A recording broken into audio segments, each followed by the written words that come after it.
Kami dari kelompok 3 akan mempresentasikan tugas besar perancangan kota.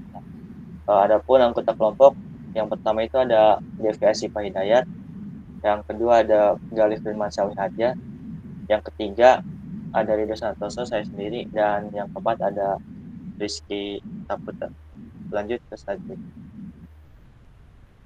Tugas besar perencanaan kota. Yang pertama itu ada deskripsi proyek, lokasi sejarah, jenis, klasifikasi, latar belakang, dan pemilihan site. Yang kedua ada identifikasi dan analisis, yaitu ada land use, building form and matching, circulation and parking, open space, activity support, pedestrian ways, ignite, dan preservation. Yang ketiga itu ada konsep perencanaan, ada rumusan masalah, konsep, master plan, implementasi konsep, kualitas desain, dan desain. Lanjut ke deskripsi proyek. Di deskripsi proyek sendiri ada subbabnya. Yang pertama, lokasi, sejarah, jenis, klasifikasi, dan latar belakang. Lanjut ke slide berikutnya. Tata ruang dan jalan di Bekasi. Lokasi, Jalan Raya Teguh Umar dan Jalan Raya Bosiraya. Nomor 1, Wanasari, Kecamatan Cibitung, Kabupaten Bekasi, Jawa Barat. Jalan Raya Teguh Umar Jalan Raya Teguh Umar merupakan jalan pantura. Jalan ini selalu padat dan ramai setiap saat karena jalan tersebut merupakan jalan pantura yang notabene digunakan untuk hilir mudik kendaraan antar kota bahkan provinsi. Jalan ini juga diapit oleh kawasan residensial, kawasan industri, kawasan komersial, kawasan kesehatan, atau rumah sakit RSUD Kabupaten Bekasi. Jalan Teguh Umar, terutama di depan Pasar Induk Cibitung, selalu ramai dan bahkan macet, terutama di jam-jam berangkat dan pulang kerja. Yang selanjutnya itu ada Jalan Bosiraya, merupakan jalan yang memiliki lalu lintas padat karena merupakan jalan kolektor. Jalan ini diapit oleh dua bangunan, yaitu bangunan perusahaan PT Bridon dan bangunan komersil Pasar Induk Cibitung. Dan jalan ini merupakan jalan utama atau akses utama menuju permukiman penduduk atau menuju Desa Wanasari. Sejarah singkat, Teguh Umar Melaboh 1854, Melaboh 11 Februari 1899 adalah pahlawan asal Aceh yang berjuang dengan cara berpura-pura bekerja sama dengan Belanda dan terkenal akan strategi perang gerillianya. Ia melawan Belanda ketika telah mengumpulkan senjata dan uang yang cukup banyak. Selanjutnya bisa dilanjutkan oleh Mas Galih Firmansyah Wihadja. Silakan.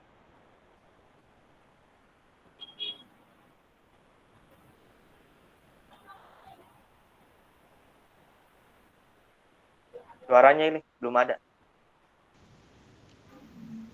Jalan Teguh Umar sebagai jalan pantura atau jalan arteri, aktivitas informal yaitu jalan utama atau jalan pantura ini memiliki mobilitas yang sangat padat setiap harinya. Aktivitas informal yang terjadi antara lain usaha-usaha kecil yaitu pedagang kaki lima, tukang parkir, petugas keamanan, dan petugas kebersihan. Penggunanya yaitu domisili jalan atau dilalui oleh semua sektor maupun informal ataupun formal seperti kendaraan pabrik ataupun pedagang kaki lima. Aktivitas formal, jalan ini memiliki mobilitas yang sangat padat karena banyak pula aktivitas formal seperti perusahaan, pabrik, pasar swalayan, rumah sakit, dan pertokoan. Jalur transportasi. Pada sektor transportasi, semua elemen dipertemukan mulai dari pejalan kaki, kendaraan bermotor maupun tidak bermotor, serta kendaraan-kendaraan berat pabrik ataupun kendaraan lintas kota dan provinsi. Kegiatan ini dapat membuat konflik apabila masing-masing pengguna melanggar hak atas fasilitas yang disediakan. Untuk tempat parkir, ada tempat parkir motor, parkir mobil, dan kendaraan tidak bermotor.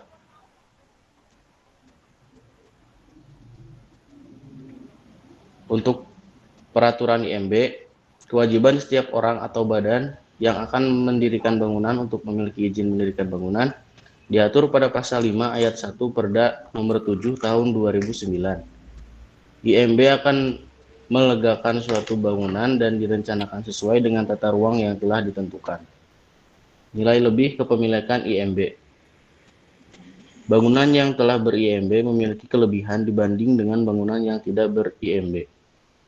Bangunan yang memiliki nilai jual yang tinggi, jaminan kredit bank, peningkatan status tanah, informasi, pertukaran dan rencana jalan dasar hukum.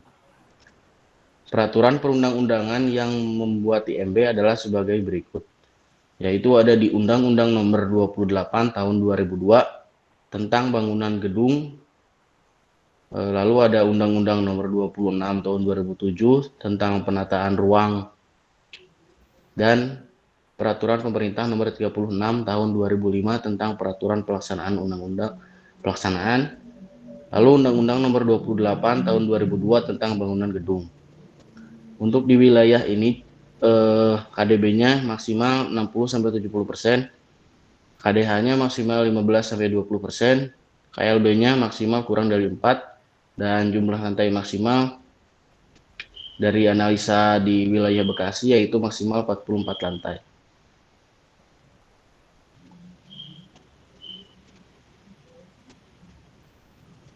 Alasan pemilihan seat. Terletak pada daerah yang memiliki mobilitas tinggi, dengan banyaknya kendaraan besar seperti truk, bus, dan juga banyak pertokoan dan fasilitas umum. Bahu jalan yang digunakan sebagai lahan parkir. Pada bahu jalan ini tidak ada rambu diperbolehkan parkir. Namun banyak mobil yang parkir, terutama pedagang atau pelanggan pasar, jadi mengganggu lalu lintas sekitar. Pembatas jalan yang dibongkar hingga mengganggu lalu lintas. Pembatas jalan tersebut dipergunakan oleh warga sekitar untuk putar balik agar dekat dengan lalu lintas dan menyebabkan kemacetan. Kualitas dan kelengkapan fasilitas pedestrian way kurang memadai. Trotoar yang kurang lebar dan berfungsi dengan baik karena dipergunakan oleh pedagang kaki lima. Untuk identifikasi dan analisa akan dilanjutkan oleh Rizky. Oke, terima kasih. Identifikasi dan analisis. Yang pertama land use, kedua building from and massing, ketiga circulation and parking, keempat open space, kelima activity support, keenam pedestrian ways, ketujuh safety, kedelapan preservation. Berdasarkan fungsi menurut urban design process. Irvani A 1984. Yang pertama land use, tata guna lahan. Area pertokoan didominasi oleh bangunan 2 lantai 11 meter sampai atap dengan jalur tingginya pedestrian 30 cm dan lebar 1,2 meter. Mobilitas antar pertokoan dan pasar tergolong tinggi dan tentunya akan meningkatkan sektor ekonomi daerah tersebut. Ditopang lagi dengan banyaknya pabrik-pabrik dikarenakan di sini juga dikelilingi wilayah industri. Kondisi existing ini menunjukkan bahwa bahu jalan yang seharusnya digunakan sebagai tempat halte atau pemberhentian kendaraan umum disalahgunakan atau disalahfungsikan sebagai lahan parkir mobil, motor, dan kendaraan lainnya, sehingga mengganggu pengguna jalan yang lainnya dan menyebabkan kemacetan. Analisis. Area pada sisi barat didominasi oleh pertokoan seperti elektronik dan sebagainya, dan juga tempat-tempat jasa seperti bank, sedangkan daerah sisi timur ada pabrik dan juga rumah sakit. Namun secara keseluruhan daerah ini adalah daerah komersial karena pada dasarnya daerah komersial terutama banyak warga yang menjual bahan pangan sehari-hari dan juga bahan lainnya. Pengantarnya. Yang kedua, karakteristik land use. Pengaturan penggunaan lahan untuk menentukan pilihan yang terbaik dalam mengalokasikan fungsi tertentu. Secara umum dapat memberikan gambaran keseluruhan bagaimana daerah pada suatu kawasan tersebut seharusnya berfungsi. Yang ketiga, land use bermanfaat untuk pengembangan sekaligus pengendalian investasi pembangunan. Pada skala makro, land use lebih bersifat multifungsi atau mixed use. Potensi terletak di kawasan industri terbesar di Asia Tenggara yang merupakan koridor penghubung dan jalur utama industri dan perdagangan. Jalan ini termasuk jalan vital yang padat yang dapat meningkatkan sektor ekonomi, mobilitas area yang tinggi, pertokoan yang padat, sektor komersial terutama pasar. Untuk isunya ada tempat parkir yang kurang, yang kedua ruang terbuka hijau yang kurang, ketiga tidak terdapat halte kendaraan umum, yang keempat kurangnya fasilitas jalan, dan yang kelima trotoar yang disalahgunakan. Building from and meshing. Figure ground. Teori figure ground digunakan untuk menunjukkan tekstur dan pola-pola tata ruang perkotaan dan mengidentifikasi masalah keteraturan massa. Dalam teori figure ground, dia menjadi faktor utama adalah solid dan void, di mana solid menunjukkan massa bangunan dan void menunjukkan ruang-ruang terbuka. Elemen solid dan void tidak dilihat secara terpisah karena dua-duanya merupakan satu kesatuan dan membentuk unit perkotaan yang menunjukkan tekstur dan pola-pola bangunan dengan skala yang lebih besar. Untuk pola dan dimensi unit, di sekitaran Jalan Tengku Umar dan Jalan Bosi itu banyak bangunan dan pertokoan dari 2 lantai dan 3 lantai sampai 4 lantai. Bentuk bangunan di Jalan Tengku Umar dan Bosi dominan berbentuk persegi. Bangunan memiliki ketinggian 2 lantai dan juga 3 sampai 5 lantai. Untuk karakteristik, bentuk dan massa bangunan ditentukan oleh ketinggian atau besarnya bangunan, penampilan, bentuk maupun konfigurasi dari massa bangunan. Bentuk dan massa bangunan ditentukan juga oleh besaran, seluruh hubung bangunan, building envelope, BCR, building comfort ratio, KDB, dan VAR, floor area ratio, KLB, ketinggian bangunan, sepadan bangunan, ragam arsitektur, skala, material, warna, dan sebagainya. Circulation and parking. Untuk yang pertama bisa lihat di gambar itu ada area pertokoan, lalu yang kedua itu Jalan Tengku Umara sendiri, dan yang ketiga ada Pasar Induk Cibitung, dan yang keempat itu Jalan Bosi Raya. Jalan Tengku Umar sendiri adalah jalan utama atau jalan pantura yang hanya satu arah, sedangkan Jalan Bosi adalah jalan menuju pemukiman dan jalan ini 2 arah. Di area ini jika jam-jam tertentu seperti jam berangkat dan pulang kerja selalu ramai dengan kendaraan baik roda 4 maupun roda 2. Untuk analisis permasalahan, bahu jalan digunakan sebagai tempat parkir liar bagi kendaraan, terutama kendaraan para pengunjung atau penjual di pasar. Dengan adanya parkir liar, bahu jalan yang seharusnya bisa digunakan sebagai tempat pemberhentian kendaraan umum malah dipergunakan untuk parkir, sehingga membuat jalan menjadi sempit dan selalu terjadi kemacetan serta tidak adanya halte kendaraan umum. Untuk solusi sendiri, pemanfaatan lahan parkir yang ada di dalam pasar atau membuat lahan parkir di dalam pasar menjadi 2 lantai, sehingga dengan ini bahu jalan tidak digunakan sebagai lahan parkir. Untuk yang kedua, menyediakan rambu-rambu lalu lintas seperti zebra cross untuk penyeberangan dan juga tanda dilarang parkir di bahu jalan. Dan yang ketiga, membuat halte pemberhentian angkutan umum agar angkutan umum tidak menurunkan atau menaikkan penumpang sembarangan. Untuk karakteristiknya sendiri, sirkulasi dapat membentuk, mengarahkan, dan mengendalikan pola kegiatan dan juga pembangunan kota. Masalah sirkulasi kota diperlukan pemikiran yang mendasar antara prasarana jalan yang tersedia, bentuk struktur kota, fasilitas pelayanan umum, dan juga jumlah kendaraan bermotor yang semakin meningkat. Diperlukan suatu manajemen transportasi yang menyeluruh terkait dengan aspek-aspek tersebut. Selain kebutuhan ruang untuk bergerak, moda transportasi juga membutuhkan tempat untuk berhenti atau parkir. Open space. Di daerah ini sama sekali tidak memiliki area terbuka, semuanya penuh dengan bangunan, entah bangunan pertokoan, bangunan jasa, ataupun bangunan tempat tinggal. Dan daerah ini bangunannya sama sekali tidak memiliki jarak antara bangunan satu dengan bangunan yang lainnya. Karakteristik yang pertama, ruang-ruang antar bangunan di pertokoan untuk pergerakan aktivitas dengan zona-zona publik, semi-publik, dan privat. Yang kedua, ruang terbuka. Yang ketiga, berkaitan dengan landscape.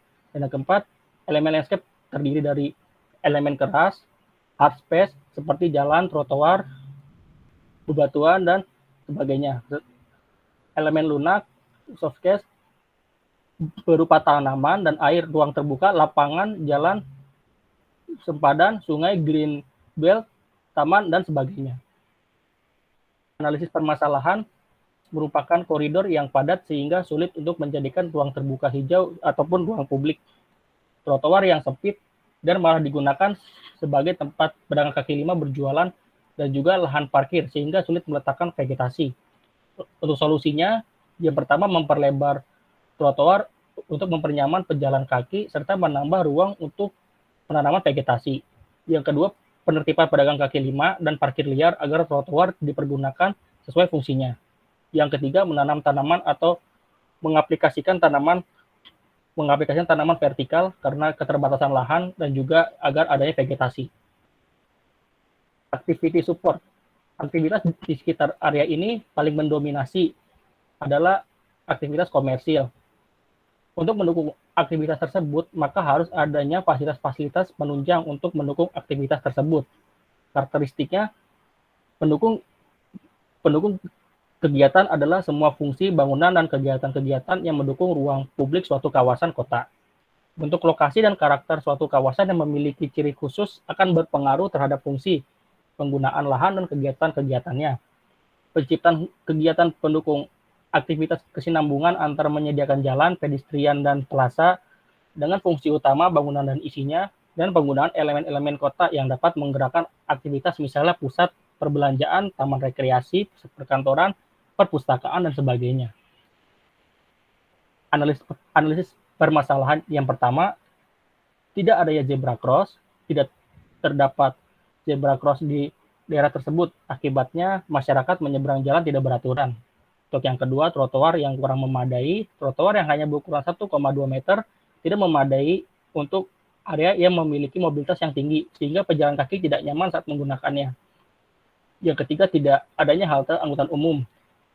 Tidak adanya halte menyebabkan pengunjung pasar berhenti di sebarang tempat sehingga sering mengakibatkan kemacetan. Untuk solusinya menyediakan zebra cross sebagai penyeberangan jalan. Ini harus disediakan karena dapat mengatur sirkulasi pejalan kaki dan juga agar pejalan kaki tidak menyeberang sembarangan. Yang kedua, pelebaran trotoar. Pelebaran trotoar dipilih agar trotoar lebih lebar dan dapat diisi dengan fasilitas publik seperti vegetasi juga. Salah satunya dengan memundurkan bangunan sesuai GSB. Dan yang ketiga, menyediakan halte angkutan umum. Penyediaan ini ditunjukkan untuk pejalan kaki yang ingin menyeberang agar pejalan kaki tidak menyeberang sembarangan dan menjaga keamanan dan keselamatan pejalan kaki sendiri. Pedestrian waste. Pedestrian security, tidak adanya lampu-lampu lalu lintas.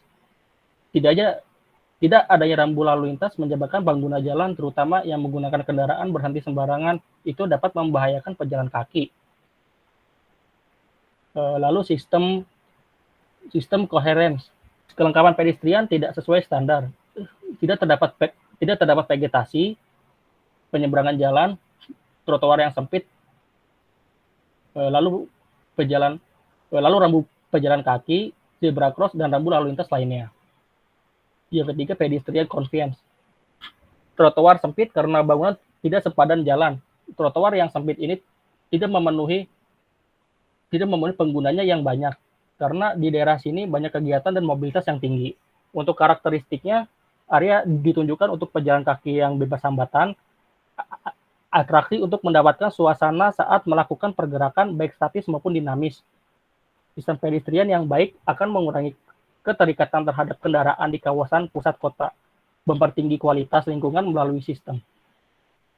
Untuk solusinya, pelebaran trotoar. Trotoar diperlebar dengan mempertegas garis sepadan jalan tiap bangunannya, dengan melengkapi fasilitas ramah lingkungan bagi pejalan kaki seperti kursi dan petunjuk jalan untuk kaum disabilitas. Yang kedua, penanaman vegetasi, ditambahkan sejumlah vegetasi bibir trotoar. Selain berfungsi sebagai penghijauan dan penyejuk udara, vegetasi juga mampu menyaring polusi yang meredam kebisingan. Yang ketiga, penambahan kelengkapan pedestrian dan rambu lalu lintas. Penambahan ini bertujuan agar penggunaan jalan dan penggunaan trotoar atau pejalan kaki merasa aman saat menggunakan trotoar ataupun saat berjalan kaki. Ini juga dapat menghindari permasalahan antara para pengendara dan pejalan kaki. Signae. Analisa permasalahan, tidak terdapat rambu dilarang parkir dan dilarang berjualan di trotoar. Tidak adanya rambu ini menyebabkan pengendara parkir sembarangan di bahu jalan dan juga pedagang kaki lima berdagang di atas trotoar. Tidak adanya rambu pejalan kaki serta rambu penyeberangan, tidak adanya rambu ini menyebabkan pejalan kaki berjalan sembarangan, bahkan berjalan di bahu jalan dan juga menyeberang sembarangan ketika akan masuk ataupun keluar pasar. Hal ini sangat berbahaya bagi pejalan kaki. Untuk karakteristiknya sendiri, perpaparan yang digunakan untuk petunjuk jalan arah ke suatu kawasan tertentu pada jalan tol atau di kawasan kota. Tanda yang didesain dengan baik menyumbangkan karakter pada fasad bangunan dan menghidupkan street space dan memberikan informasi bisnis. Untuk solusinya, memasang signaya dilarang parkir serta memberikan lahan lagi bagi kendaraan dan juga memberikan lahan untuk pedagang kaki lima berjualan. Hal ini dapat berdampak baik antara pengguna jalan maupun trotoar dan dapat mengurangi kepadatan kendaraan yang bertumpuk serta pedagang kaki lima yang tertata rapi pada tempatnya. Memasang signaya pejalan kaki serta membuat zebra cross atau signaya penyeberangan. Hal ini dapat menertibkan pejalan kaki yang berjalan di bahu jalan dan orang-orang yang menyeberang sembarangan atau tidak pada tempatnya, dan juga mengurangi permasalahan antara penyeberangan jalan dan pengendara. Preservation. Perkembangan kawasan pasar Cibitung. Perkembangan kawasan pasar induk Cibitung sangatlah pesat. Perubahan tata guna lahan dan kualitas akses umum masyarakat menggambarkan adanya perubahan secara signifikan faktor sejumlah pedagang yang kian hari kian banyak dan juga kebutuhan bahan pokok kian meningkat. Ini juga disebabkan oleh banyaknya pedagang dari luar yang berdagang ke pasar ini. Pasar induk Cibitung memasok sayuran ke 100 pasar wilayah lain milik pemerintah daerah maupun swasta di wilayah Kabupaten Karawang, Kota Bekasi, Kota dan Kabupaten Bogor, Cikampek, Purwakarta, Tangerang, bahkan hingga ke Lampung. Untuk karakteristiknya, preservasi harus diarahkan pada perlindungan bangunan dan lingkungan yang ada dan supaya untuk mempertahankan kegiatan yang berlangsung di tempat itu. Preservasi dalam perancangan kota adalah perlindungan terhadap lingkungan tempat tinggal, permukiman, dan urban space, alun-alun, plaza, area perbelanjaan yang ada dan mempunyai ciri khas seperti halnya perlindungan terhadap bangunan, budaya, dan sejarah. Manfaat dari area preservasi antara lain peningkatan nilai lahan, peningkatan nilai lingkungan, menghindari dan pengalihan bentuk dan fungsi karena aspek komersial, menjaga identitas kawasan perkotaan, yang terakhir peningkatan pendapatan dari pajak dan retribusi. Nah, selanjutnya akan dilanjutkan oleh teman saya. Baik, terima kasih. Selanjutnya akan dilanjutkan ke konsep perencanaan. Di antara lain ada rumusan masalah, konsep, master plan, implementasi konsep, kualitas desain, dan desain. Lanjut. Yang pertama itu ada rumusan masalah. Fungsi kawasan itu sebagai kawasan komersil dan jalan pantura. Di kawasan ini itu kurangnya perencanaan yang baik dan matang, dan kawasan tidak tertata dengan baik. Permasalahannya juga penggunaan bahu jalan sebagai jalan parkir. Yang kedua ada trotoar yang sempit dan digunakan PKL dan parkir liar. Yang ketiga, kurangnya vegetasi dan fasilitas lainnya. Yang keempat, tidak adanya rambu lalu lintas. Dan yang kelima, tidak adanya halte kendaraan umum. Tata lahan koridor ruang kota ini permasalahannya ini sekitar ada 5 yang kompleks. Selanjutnya itu Jalan Raya Teguh Umar sebagai jalan penghubung Jalan Pantura serta jalur perdagangan, sedangkan Jalan Bosi Raya sebagai jalan pemukiman. Jalan ini merupakan jalan Pantura yang masuk di kawasan industri dan berada di area kawasan komersil. Terdapat pasar dan area-area pertokoan. Jadi, pengunjung bebas ingin membeli apa saja di sini. Dan yang pasti kawasan ini memiliki mobilitas yang sangat tinggi dan juga padat. Namun hal ini tidak dibarengi dengan penataan kawasan baik, sehingga orang-orang yang datang sangat kurang nyaman jika berada di area ini. Maka dari itu, penyelesaian masalah tersebut dilakukan agar kawasan ini lebih layak dan meningkatkan kualitas komponen kawasannya. Salah satunya pedestrian waste. Pedestrian waste dan pelestarian dan peningkatan kualitas pedestrian waste agar sesuai standar dan meningkatkan keamanan dan kenyamanan bagi penggunanya. Yang pertama itu ada zona hijau. Dalam suatu ruang kota, zona hijau adalah komponen yang sangat penting. Selain untuk penghijauan vegetasi, juga berperan sebagai peredam kebisingan, serta menambah estetik suatu wilayah. Zona hijau ditata sedemikian rupa sehingga berfungsi dan berestetika. Yang kedua ada zona parkir. Bahwa jalan di sini digunakan sebagai lahan parkir liar. Maka dari itu, untuk mengatasi kemacetan perlu disediakan lahan parkir. Di sini juga merupakan jalan pantura yang notabene dilalui oleh kendaraan besar dan kendaraan industri serta kendaraan pasar. Yang ketiga ada zona pedestrian.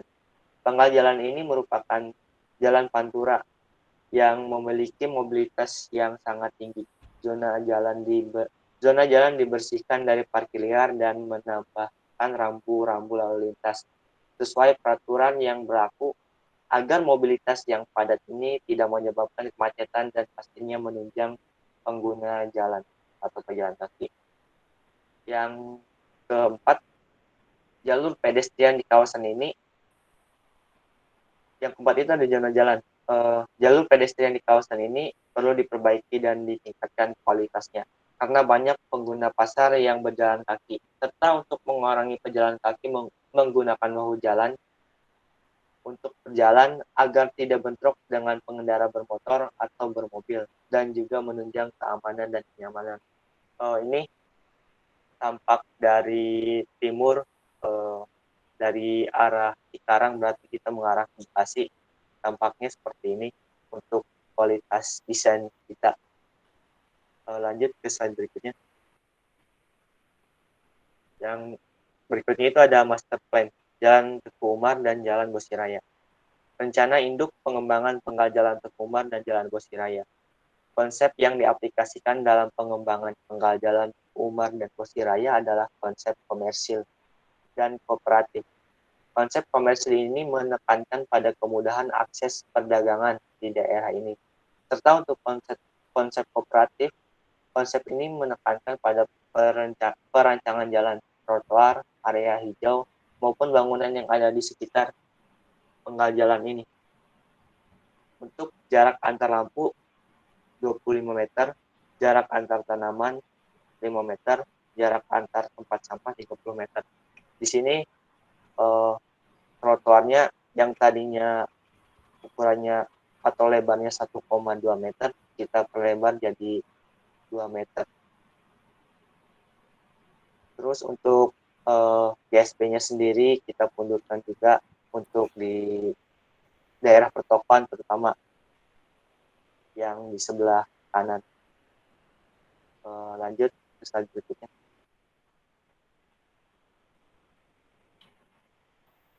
Konsep kooperatif dengan penekanan pedestrian.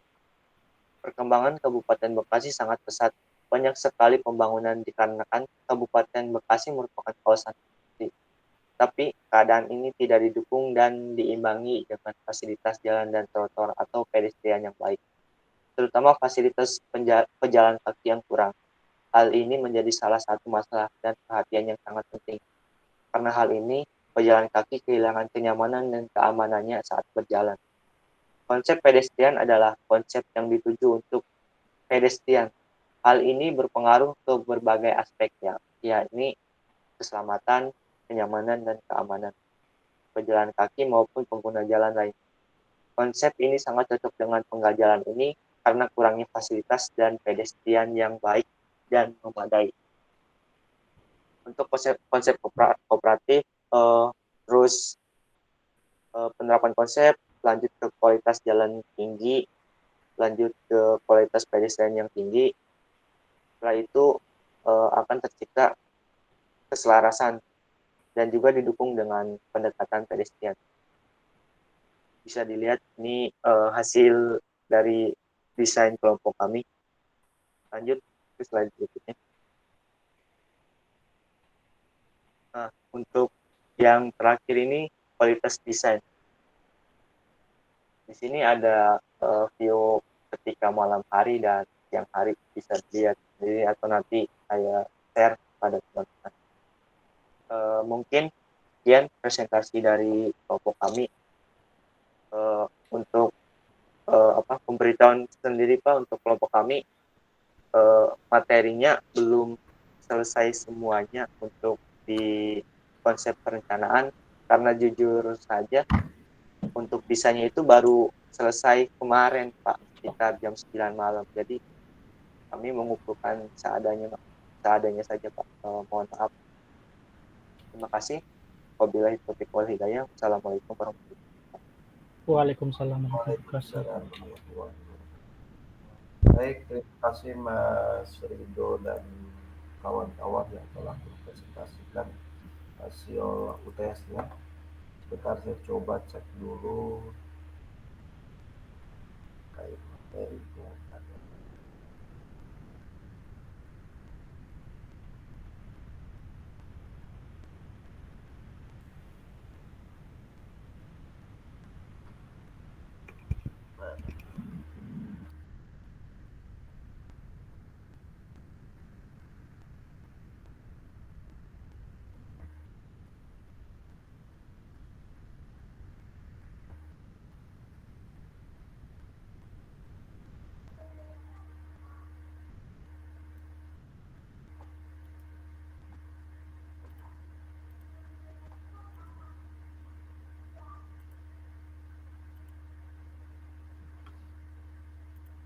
Baik, Mas Rido dan kawan-kawan, bisa di-share screen-kan lagi.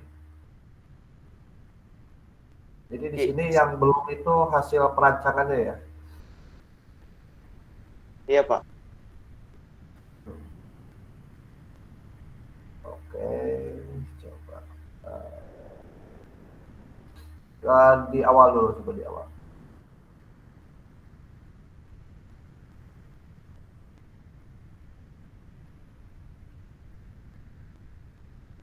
Di ini Ki, yang rencana itu, konsep perancangan dari awal.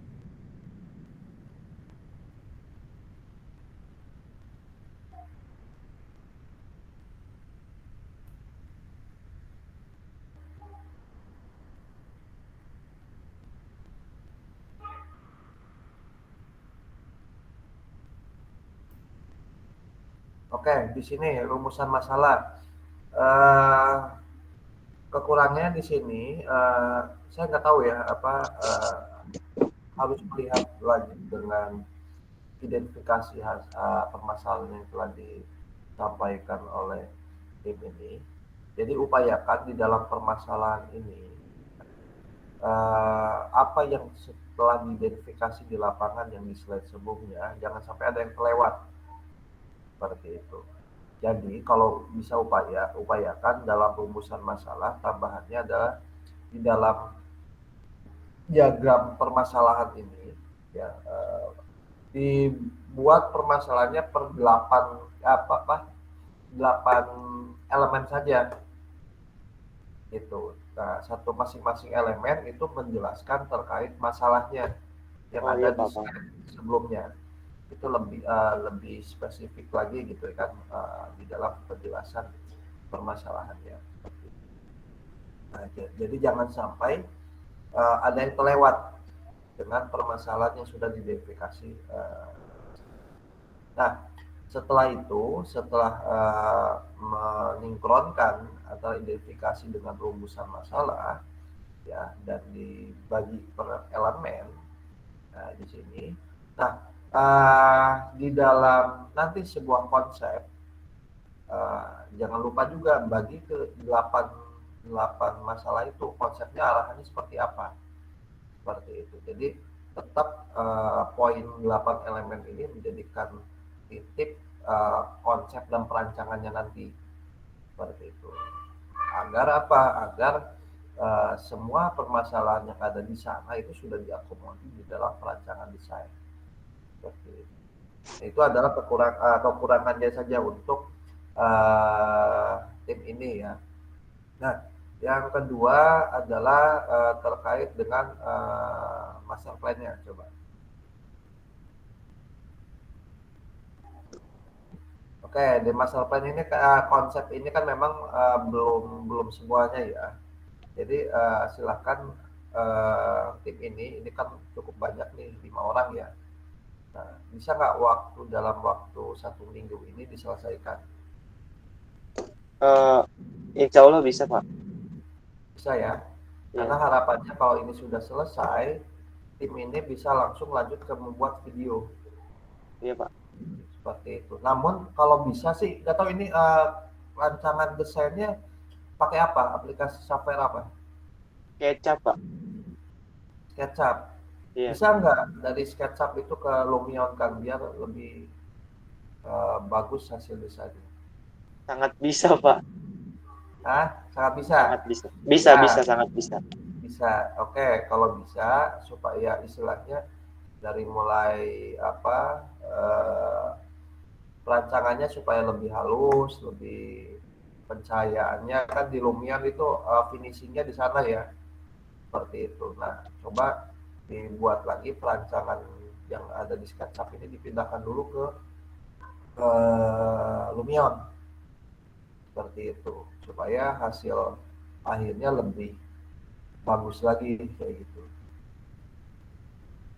Ya, karena memang sangat berbeda hasilnya ya kalau memang bisa menggunakan Lumion itu, saya yakin hasil desain yang tim ini buat bisa lebih baik lagi seperti itu di dalam outputnya.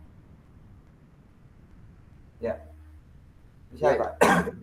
Bisa Pak, bisa. Oke, bisa 1 minggu, bisa lah ya? Iya, insya Allah Pak, kita 4 orang Pak. 4 orang ya, oke. Iya. 4 orang nanti bisa berbagi tugas. Ada yang jago Lumion, silakan ini kan Lumion. Nanti terus ada yang ini kan setelah Lumion kan perlu di render nih, masing-masing render itu ada orang yang ahlinya yang render. Terus nanti 2 orang lagi ya silakan dibagi, ada yang menyusun laporannya, terus yang support, yang satu lagi bisa support ke bagian apa. Baik Pak. Dan biar bisa bisa semuanya berbagi tugas seperti itu. Itu ya untuk tim ini ya. Iya, jadi terima kasih Pak atas masukannya Pak. Oke, untuk istilahnya hasil desainnya ya alhamdulillah lah. Walaupun ini istilahnya mengikuti yang sudah ada, tapi saya harapannya memang karena ini mata kuliah ini adalah mata kuliah perdana ya sebetulnya untuk penata perancangan kota. Harapannya adalah tugas-tugas yang kalian kerjakan ini adalah sebagai dasar nanti saya untuk memberikan contoh kepada adik-adik kelas seperti itu. Nanti ketika di kelas mulai semester selanjutnya itu mulai mengerjakan ini menjadikan dasar supaya lebih bisa mendetailkan kembali terkait perancangannya seperti itu. Oke, ini menurut saya ini udah cukup baik ya. Tinggal saya minta sih lebih ke desainnya ya. Baik Pak. Fokus ke desainnya karena saya yakin ini kalian ini lebih banyaknya habis waktunya adalah menyusun slide-nya ya. Iya. Saya yakin seperti itu. Jadi belum fokus ke dalam penyempurnaan perancangan desainnya seperti itu. Ya, nanti kita bisa lihat 1 minggu lagi ya. Pokoknya fokus dulu bagaimana membuat perancangan desain ini bagus dulu. Kayak gitu ya. Kalau 1 minggu ini bisa perlu waktu 1 minggu ya nggak apa-apa, nanti sisanya bisa beberapa 2 hari 3 hari untuk menyusun ke laporannya seperti itu sesuai dengan yang ada di contoh studi kasus. Terima kasih Pak. Baik, oke. Yang selanjutnya itu adalah ada tim yang selanjutnya. Jadi sama juga, saya tidak akan mempresentasikan tim kedua tidak akan mempresentasikan karena ini waktunya ada sekitar 25 menit lagi ya. Nah, nanti bisa mengikuti apa yang sudah di kekurangan ya. Apabila ada kekurangannya bisa mengikuti tim pertama untuk mengisi kekurangannya seperti itu. Karena kalau saya lihat di tim yang siapa Mas Alfiansa dan kawan-kawan ini belum sampai ke proses konsep seperti itu. Ya. Oke, silakan Mas Riyadi. Masih Pak, mau nanya Ya. Pak. Ini status kelompok saya tuh hampir mirip sama Mas Rido, jadi itu tadi malam apa tadi pagi sekitar jam 3 itu baru selesai. Itu baru selesainya juga belum kelar semua Pak, mungkin baru selesai untuk desainnya. Dan itu juga belum di render. Tapi untuk pengumpulan ini di e-kampus masih udah tertutup Pak. Ini gimana ya Pak? Ya, jadi bagi apa yang belum mengumpulkan, tolong diinfokan juga ke yang lainnya. Ya, bagi yang belum, nanti saya akan berikan waktu 1 minggu lagi untuk sampai sekarang kan minggu ya, Sabtu depan untuk mengumpulkan yang belum mengumpulkan seperti itu. Yang saat saya setting coba di e-kampus Sabtu jam 23.59 untuk mengumpulkan. Namun nilainya akan berbeda dengan nilai yang telah mengumpulkan tepat waktu. Itu Mas Riyadi. Masih Pak. Baik. Ada beberapa contoh, tapi saya yakin saya harapkan hasil video ya, Tapi saya yakin kalian bisa lebih baik lagi di dalam desainnya. Ini ada beberapa.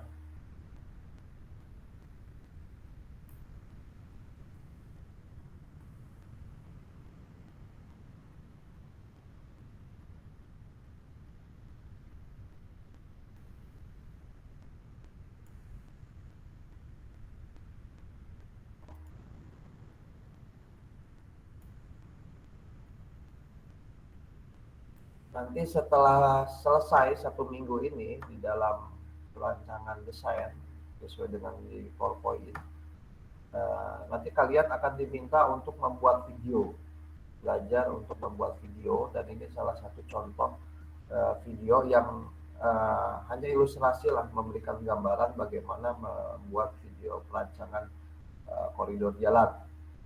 Ya. Tapi harapannya tentunya videonya bisa lebih baik lah di dalam perancangan desainnya. Ini terlihat ya, udah ya. Halo. Sudah terlihat Pak.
Oke, itu harapan dari saya ya terkait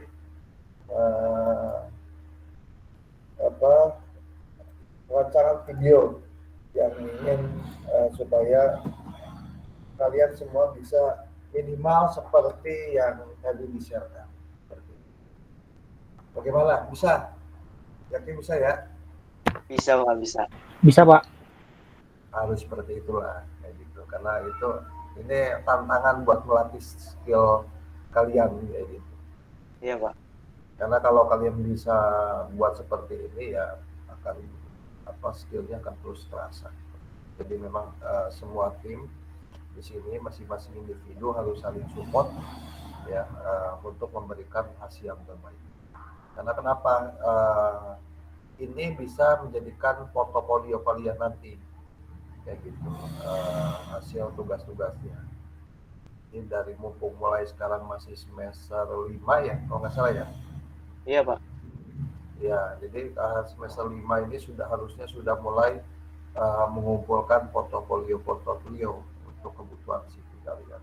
Jadi saya minta semuanya di sini fokus untuk memberikan karya terbaik supaya bisa memberikan CV portofolio yang terbaik untuk CV kalian nanti mempersiapkan di dunia pekerjaan. Oke, jadi demikian untuk pertemuan sekarang. Jadi harapannya memang harapannya pertemuan 9 ini mempresentasikan ya sampel yang bisa dipresentasikan dan bisa didengarkan oleh semuanya. Harapannya seperti itu, semua mahasiswa yang mengikuti perkuliahan ini supaya bisa mengetahui kekurangannya dan sebagainya. Namun oke lah, tidak apa-apa kalau memang semakin walaupun sedikit yang hadir ya, mudah-mudahan kedepannya semakin banyak yang hadir karena memang ini perlu kefokusan, keseriusan di teman-teman semuanya ya, karena kalau tanpa fokus atau hanya mindset yang berpikiran hanya absen ya atau asal hadir, akan sulit kalian untuk lulus di arsitektur ini. Karena kenapa? Karena memang untuk untuk menjadi seorang sarjana di arsitektur itu memang tidak mudah. Bukan sulit, bukan mempersulit, tapi memang ya arsitektur itu menjadi seorang sarjana arsitektur itu ya salah satunya adalah butuh ketelatenan kalian di dalam melatih desain ya, membuat analisis, membuat identifikasi, menganalisis dan konsep itu memang makanya setiap semester itu dipersiapkan, dilatih ya. Harapannya adalah ketika nanti tugas akhir kalian sudah ready, sudah siap untuk berjuang seperti itu. Makanya ini kendala para senior kalian untuk lulus ya, karena ketika tugas akhir itu kebanyakan yang sebelumnya mungkin ya untuk mengerti tugas-tugas yang selama ini kelompok itu selalu hanya menumpang nama seperti itu. Ya, bagi yang mengerjakan justru itulah yang menjadikan kunci mereka cepat lulus. Seperti itu. Cepat lulus karena apa ya? Karena memang selama tugas-tugasnya dikerjakan sendiri, ya akhirnya skillnya terasa dan alhamdulillah banyak yang lulus dan menghasilkan desain-desain yang bagus. Namun bagi yang mahasiswa di sini mumpung masih semester 5 yang hanya berpikiran mindsetnya asal hadir ataupun numpang nama untuk tugas akhirnya, jangan berharap misalkan ya mungkin karena dosennya tidak tahu dia mengerjakan dan tidak dan mendapatkan nilai yang bagus, ya jangan terlalu banyak gembira kayak gitu, karena justru keujian kalian adalah ketika nanti kalian sudah mulai melanjutkan perkuliahannya ini dengan individu, dari mulai kerja praktek, terus seminar, ya, tugas akhir itu adalah kunci keberhasilan kalian di dalam menjalankan perkuliahan. Jadi kalau yang numpang nama ataupun hanya asal hadir, kan sulit bagi mereka untuk cepat lulus. Akhirnya apa?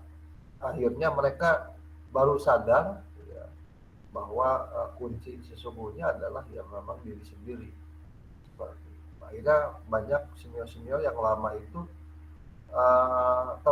bukan terhenti, kembali lagi belajar dari awal, mulai belajar AutoCAD, belajar SketchUp, yang Classicat atau Lumion, supaya bisa lulus. Seperti itu. Nah, makanya di sini saya memotivasi kepada kalian semua ya, bahwa setiap tugas, walaupun saya yakin ya masing-masing mata kuliah di dosen pengampu yang lain pun ada memiliki ada tugasnya. Namun saya meminta kepada kalian semua adalah setiap tugas yang dikerjakan ya itu berikanlah untuk desain, berikanlah tugas-tugas yang memang sebagai karya terbaik kalian, jangan asal-asalan. Seperti itu. Karena itu apabila kalian memberikan tugas karya yang terbaik, itu akan memberikan manfaat yang besar ya, untuk meningkatkan kualitas desain kalian. Dan yang terakhir, sesuai dengan saya sampaikan tadi, bahwa bagi yang belum, saya belum mengumpulkan, karena baru 2 tim yang mengumpulkan. 1 tim lagi, timnya Alfian masih jauh ya, itu baru sampai identifikasi analisis ya, jadi bisa dilanjutkan. Dan bagi yang belum mengumpulkan, silakan saya berikan waktu sampai Sabtu depan ya, bisa dikumpulkan langsung di e-kampus, nanti saya setting ya di e-kampusnya Sabtu jam 23.59 seperti itu. Nah, namun nilainya tidak sama dengan nilai akan dikurangi, tidak sama dengan nilai yang mengumpulkan tepat waktu. Nah, kenapa saya lakukan seperti ini, pendisiplinan seperti ini, karena memang banyak komplain dari dosen-dosen ya, angkatan 2019 ini baik C maupun D itu dari 100% yang mengikuti perkuliahan ya masih di bawah 50%. Seperti itu. Dan juga tingkat keseriusannya di dalam menjalankan perkuliahan pun ya, proses perkuliahan pun ya memang hanya asal hadir, asal online ya, diminta untuk kalau namanya perkuliahan online itu sebaiknya ya memang kita harus siap ready, gunakan laptop, sudah mandi ya. Nanti ada yang belum mandi nih kelihatan ya, belum mandi kayak baru bangun nih, waduh ada kuliah nih kayak gitu. Nah, itu justru akan memberikan ketidaksiapan kalian di dalam menerima ilmu. Jadi kalau kuliahnya pagi ya harusnya bangun pagi, mandi dulu, segar, kopi dulu, sarapan, udah mulai perkuliahan, siapkan laptop ya, kemudian dengarkan dosennya baik-baik, dan itu saya yakin akan lebih memberikan motivasi perkuliahan lebih baik dibandingkan hanya asal online dan sebagainya. Seperti itu. Terus yang kedua adalah bagi timnya Mas Rido itu bisa menyelesaikan ya terkait dengan konsep rancangannya ya, yang belum sesuai dengan batas studi kasus. Kalau bisa 1 minggu, dan kalau bisa desainnya tolong dilumionkan dulu ya,